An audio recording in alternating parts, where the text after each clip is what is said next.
शांता देवी अपनी बहुत अच्छी नौकरी से रिटायर हुई थी। उनके पति का साथ तो जल्दी ही छूट गया। एक बेटा उसकी शादी कर दी और वह रिटायरमेंट के बाद और पहले से माँ बेटे दोनों ही साथ रहते थे। फिर उसकी शादी कर दी तो जो बेटा माँ माँ करते नहीं थकता था वह अब अपनी पत्नी के साथ हो गया और माँ को कुछ नहीं समझने लगा। उसको हर बात गलत लगती और उसको लगता माँ फालतू उसके ऊपर बोझ हो गई हैं। वह और उसकी पत्नी दोनों ही माँ पर जुल्म ढाने लगे, मगर शांता देवी बहुत शांत स्वभाव की थी। बिना कुछ बोले उनके जुल्म सह रही थी।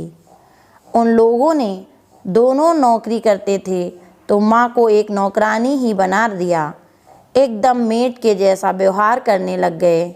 यहाँ तक कि धूप में सब्जी लाना, सारे बिल जमा कराना, पैदल जा कर के फिर घर के सब काम करना, काम ना करे तो उनसे मगजमारी करना, यह सब उनकी रोजीना की ज़िंदगी में शामिल था। वे इतनी परेशान हो गई थी, उनको कुछ समझ में नहीं आ रहा था। ऐसे में एक दो दिन उन्होंने खाना भी नहीं खाया और धूप में बिल जमा कराने गई। वहाँ उनको लाइन में खड़े हुए और चक्कर आ गया और वे गिर गई और बेहोश हो गई। उनके हाथ और पैर में भी चोट आई।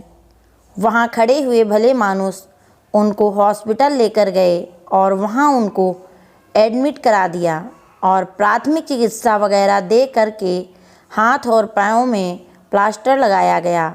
फिर उनके होश में आने का इंतज़ार करने लगे।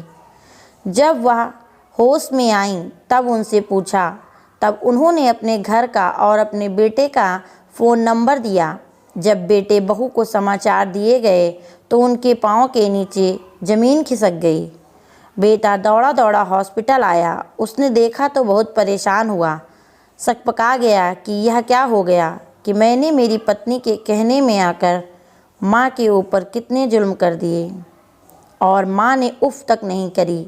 धूप में बिल जमा कराने जाना, खाना बनाना, सब्जी लाना, सारे काम माँ के ऊपर छोड़ दिए, जबकि इस माँ ने मुझे इतना प्यार से पाला और मैं सारे फ़र्ज भूल गया। उसको बहुत अफसोस हुआ। वहाँ से घर पहुँचा। पहुँचते ही उसकी बीवी ज़ोर ज़ोर से चिल्लाने लगी, बुढ़िया अच्छी तरह काम नहीं कर सकती, इतना सा भी नहीं हुआ, बिल जमा कराने गई थी तो ऐसा क्या पहाड़ टूट पड़ा जो यह नाटक करने की ज़रूरत पड़ी और गिर गई, और हॉस्पिटल में हमारा कितना खर्चा हो जाएगा और घर का काम कौन करेगा। बहुत अनाप शनाप बोलने लगी। उसके बेटे को जो हमेशा उसकी बात सुना करता था, आज उसके ऊपर उसे पछतावा के कारण बहुत ही बुरा लगा। उसके 2 थप्पड़ लगाए। और माँ है, नौकरानी नहीं। मैं तुम्हारी बातों में आ गया था, इसीलिए मैंने ऐसा करा, तुम्हारा साथ दिया, मगर अब यह नहीं चलेगा। तुमको ही तुम्हारा काम खुद को ही करना पड़ेगा। यह सर्वेंट रखो और बिल सब ऑनलाइन जमा कराओ। मैं यह चाहता हूँ कि माँ जब घर आए तो तुम भी उसकी खूब सेवा करो और छुट्टी लेकर के घर पर रहो। उसकी भी तो यह सब सुन कर के बहुत सकपका गई और बहुत गुस्सा हुई और बहुत भला बुरा भी बोलने लगी। गुस्से से दंदनाती हुई हॉस्पिटल पहुंची। वहां पर शांता देवी को देखने उनकी फ्रेंड्स और रिश्तेदार आई हुई थी। उनके सामने ही बहुत बुरा भला बोलने लग गई कि तुम कामचोर हो, इस कारण काम नहीं करना है, इसीलिए तुम यहाँ पर हो और नाटक कर रही हो। तुमको कुछ नहीं हुआ है तो मुझे बुरा बनाना चाहती हो। बहुत कुछ भला बुरा बोलने लगी। उसकी फ्रेंड उसका मुंह देखती ही रह गई।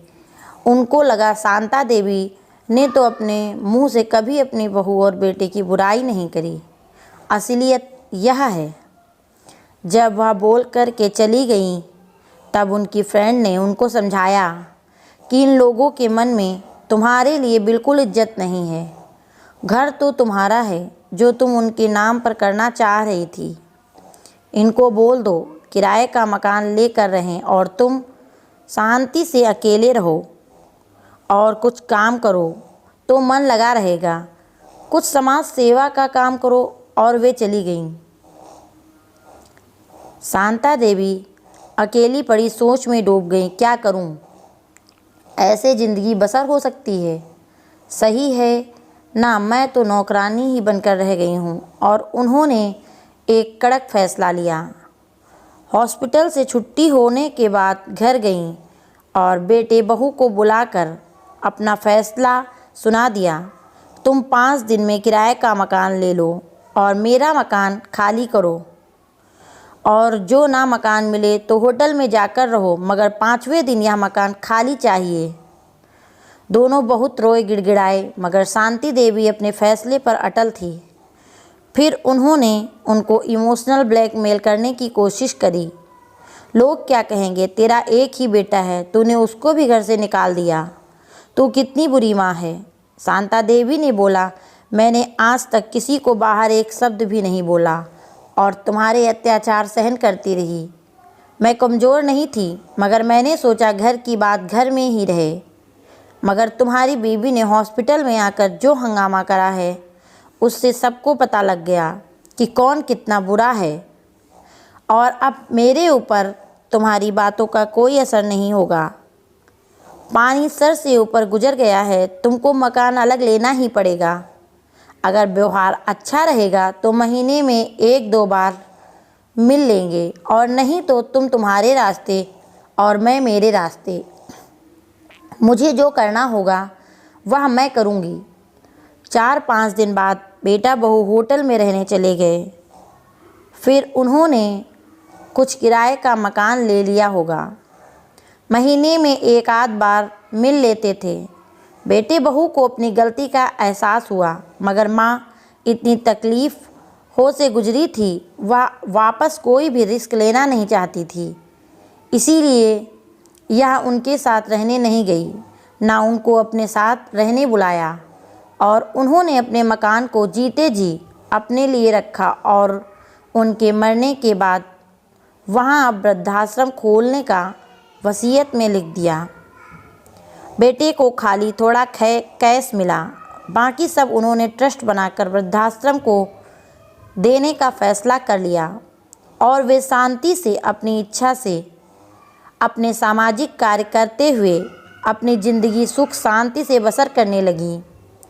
मन में बहुत बार आता था, लोग बेटा बेटा करते हैं, मगर ज़्यादातर घरों में आजकल बेटे ऐसे ही होते हैं, बहू के आने पर बदल ही जाते हैं। मेरे को तो फिर भी सद्बुद्धि मिली, मगर बहुत सारी औरतें, बहुत सारे वृद्ध अपने बेटे बहू के अत्याचार के शिकार हो गए थे। इसीलिए सबको अपना ध्यान खुद रखना चाहिए, अपना आत्मसम्मान बचा कर रखना चाहिए। आप किसी के निशाने पर ना हो, इसके लिए आपको खुद ही जागरूक रहने की ज़रूरत है।